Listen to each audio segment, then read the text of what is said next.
ప్రభు దేవుడా? యేసు ప్రభు దేవుడైతే యేసు ప్రభు ఉద్దేశాల్ని నీ నోట్లోంచి రానివేంటి? యేసు ప్రభు తలపులు నీ తలపుల్లోంచి రాదేంటి? యేసు ప్రభు హృదయ వేదన, శిలువ వేదన నీ జీవితం ద్వారా కనపడదేంటి? నేను ఎవరిని విమర్శించట్లేదు ప్రియులారా. ఈ నూతన సంవత్సరం మన జీవితాల్లో ఒక బలమైన తీర్మానం కావాలి. హల్లెలూయా. వాస్తవానికి నాకు స్వతహాగా డిసెంబర్ 31 ఫస్ట్ నాకు వ్యక్తిగతంగా ఇష్టం లేదు. కానీ ప్రపంచం జరుపుకుంటుంది కాబట్టి, ప్రపంచం తాగుతూ తిరుగుతుంది కాబట్టి, అట్లీస్ట్ దేవుని ప్రజలు దేవుని సన్నిధిలో ఉన్నారు. అందును బట్టి నేను సంతోషిస్తున్నాను. దేవునికి స్తోత్రం కలుగును గాక. There is no special on January 1. ఎందుకంటే రేపు మార్నింగ్ నువ్వు కరెంట్ బిల్లు కట్టాలి. రేపు సాయంత్రం నువ్వు హౌస్ రెంట్ కట్టాలి. జనవరి 2వ తారీఖు నువ్వు పిల్లల ఫీజు కట్టాలి. There is nothing new. తేదీ వస్తుంది, మారుతుంది. ఒకటి నూతనం ఉంది. నీలో నూతన స్వభావం రావాలి. దేవుడికి స్తోత్రం కలుగును గాక. ఏమంట ఇక్కడ? తన కనికరము చొప్పుననే పునర్జన్మ సంబంధమైన స్నానము ద్వారాను పరిశుద్ధాత్మ మనకు నూతన స్వభావము కలుగజేయుట ద్వారాను మనలను రక్షించెను. హల్లెలూయా. ప్రతి ఓడు సాక్ష్యం చెప్తాడు, నేను రక్షణ పొందాను అని. నువ్వు రక్షణ పొందానంటే నేను ఎందుకు కాదంటాను? ప్రైజ్ ది లార్డ్ అని నేను కూడా అంటా. అయ్యగారు నాకు రక్షణ వచ్చేసిందండి అంటే, అవునయ్యా దేవునికి స్తోత్రం అంట. నేనెందుకంటా నువ్వు రక్షణ పొందలేదని? నాకేం అధికారం ఉంది నీ రక్షణ సాక్ష్యాన్ని నేను కామెంట్ చేయడానికి?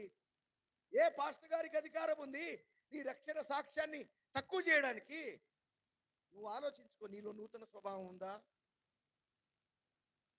మనల్ని మనమే విమర్శించుకుంటే ఇంకా విమర్శకి వెళ్ళాల్సిన పని లేదట.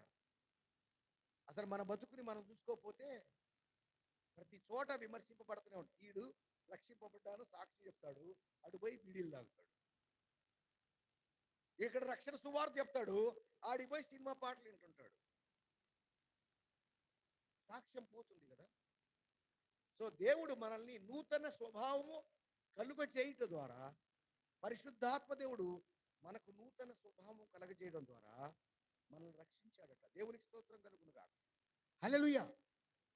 మా జీవితంలో కూడా సువార్త ఒక స్వార్థ బుద్ధితోనే ఆరంభమైంది. ఇంతకుముందు సహోదరి సాక్ష్యం చెప్పారు.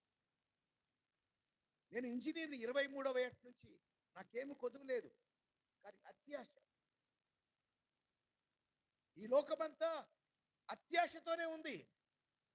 శరీరాశ, నేత్రాశ, జీవము డబ్బంతో ఈ లోకమంతా మునిగుంటే, ఆ లోకం యొక్క గుణాలు మాలో ఉంటే నాకు ఆశ ఎక్కువైపోయి ఇంకేదో సాధించాలని ప్రయత్నిస్తుంటే యేసు ప్రభు దగ్గర దొరుకుతుందని వింటే దానికోసం వచ్చి పట్టబడ్డాం. దేవునికి స్తోత్రం కలుగును గాక. హల్లెలూయా. నువ్వు ఎట్లొచ్చావనేది ముఖ్యం కాదు, నువ్వు ఎట్లున్నావనేది ముఖ్యం. దేవుడికి స్తోత్రం కలుగును గాక. హల్లెలూయా. ఎవరు ఎలా అయినా రావచ్చు. నేను ప్రభువుని నమ్మడానికి కొత్త నిబంధన పేపర్లని 3 నెలల్లో 25 సార్లు చదివి మా అంతటా మేమే బాప్తిజం మిమ్మల్ని అడిగి ప్రభువుని నమ్ముకున్నాం. Praise the Lord. హల్లెలూయా. నాకు తెలిసి క్రైస్తవ ప్రపంచంలో నాలాంటి సాక్ష్యం అతి తక్కువ మందికి ఉంది. ఇందును బట్టి నేను గొప్పోడిని కాదు, ఈరోజు నేను ఎలా బతుకుతున్నాను అనేదే ముఖ్యం. దేవుడికి స్తోత్రం కలుగును గాక. హల్లెలూయా.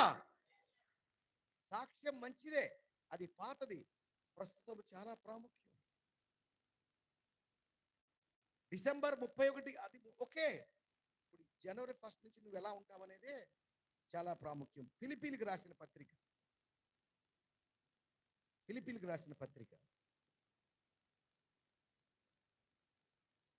1వ అధ్యాయం